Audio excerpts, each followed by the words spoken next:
Hello everyone, Kill423 here with EpicConsole.com. Today I'm going to be doing a tutorial on installing the Matrix Trident triple NAND solution. Things you'll get.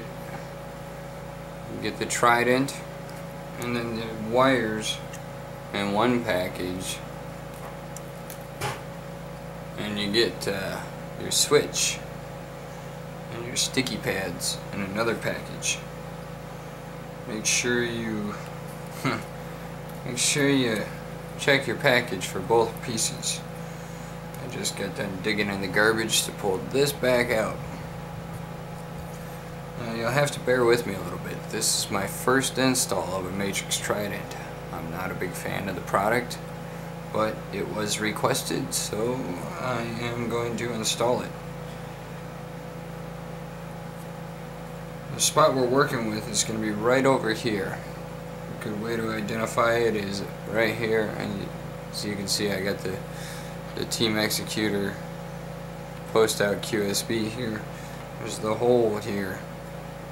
We're working right out to the side and down.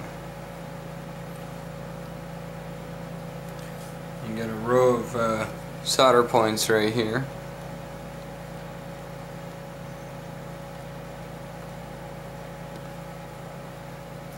FT1T8 down to FT1T1, and that's where this chip is going to sit.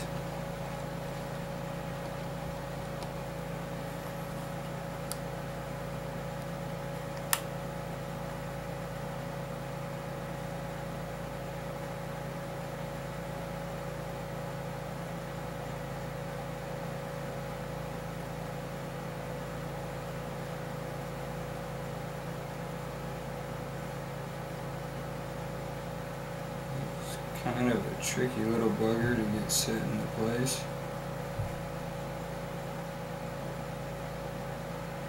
When you get to looking at it, you're going to think, this can't be right. It can't be right. But it's right. My first complaint about this product is the solder points. These ones right here are a mile away from the contact pads on the chip itself. Same with on this resistor here, which is likely a cap. So there's no possible way to line all the solder points up perfectly, much like the not at all like QSBs made by Team Xecuter. Anywho, we're gonna proceed with the install here.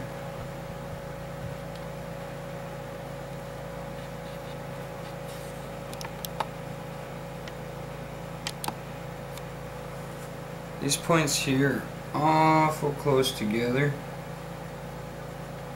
so you're gonna want to make sure that you use some flux on them. And realize that if you screw up, there's a row of resistors right along here. And trying to desolder this, you're likely going to float off a bunch of those. So make sure you're confident in what you're doing.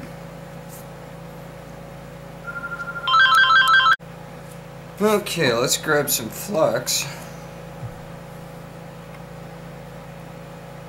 It's going to move around on you.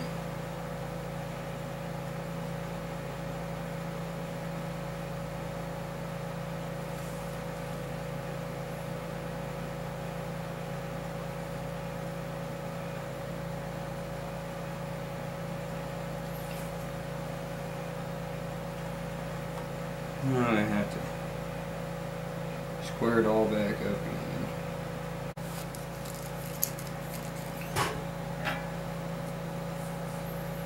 Alright. Got my iron all heated up here. Put just a touch of the solder on the tip.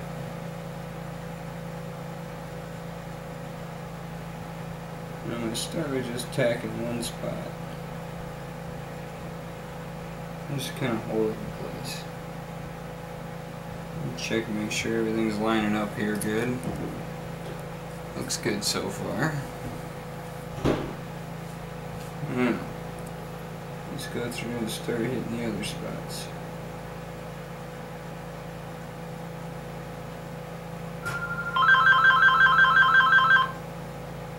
Suddenly I'm Mr. Popular.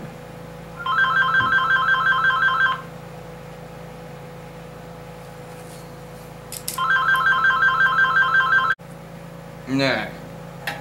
Sorry about that. Paused the video and took a phone call.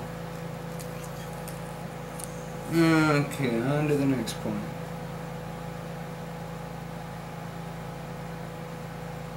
Now what you want to do is get a little touch onto the tip and make sure that you're touching the copper contact point and the point on the motherboard at the same time. That'll heat the two and allow a path for the solder to flow. Be very careful not to touch 2 points at once. These points are very small and very close together, and therefore very easy to bridge. Like I said, you don't want to do that. It looks like it's going to be a pain in the ass to unbridge. Now, usually I'll start cleaning this stuff up right away, but I'm going to skip it for right now. And we'll do that tedious stuff at the end of the video where you can fast forward, not worry about missing anything.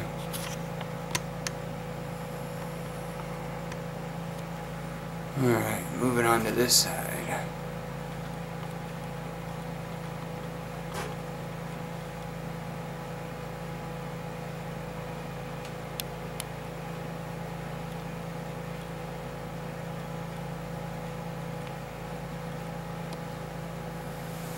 You see these big giant gaps I'm complaining about? Between right here and here. That's ridiculous. That's a poorly made chip right there. Yes, I'm going to complain about this chip the whole way through this install. Screw it. I'm going to have to burn the heck out of it to make it bridge. Throw extra solder on. Flux.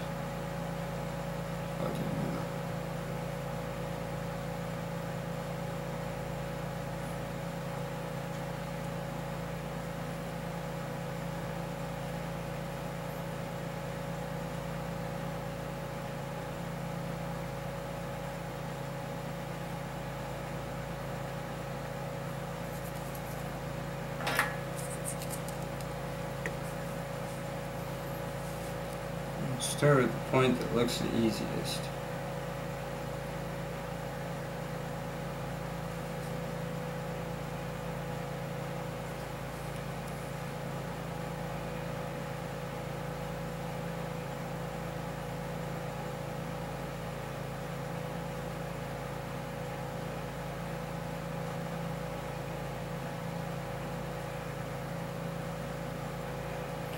Don't leave your iron in one place for too long.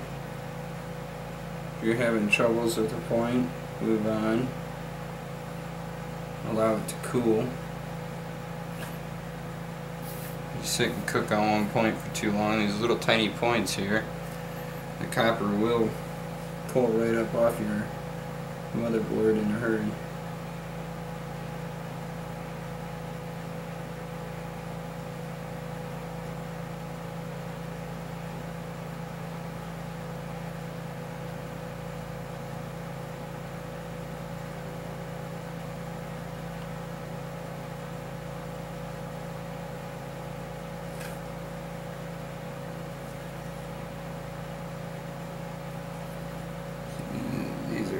Pain in the butt.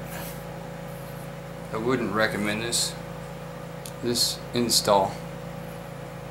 Somebody who's not skilled in soldering.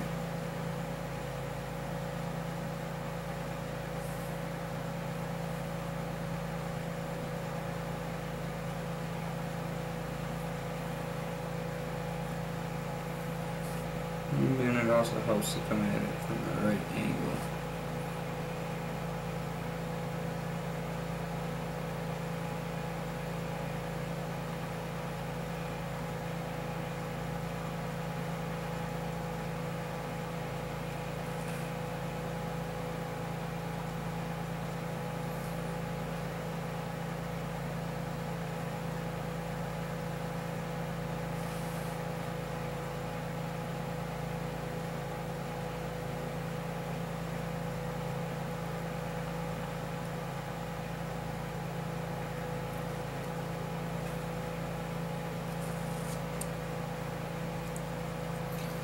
Now, never installed one of these, so I'm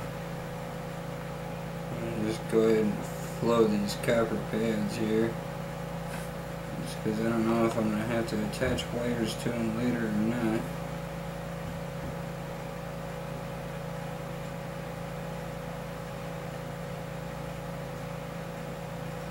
Well, that looks like that. So the chip is now installed.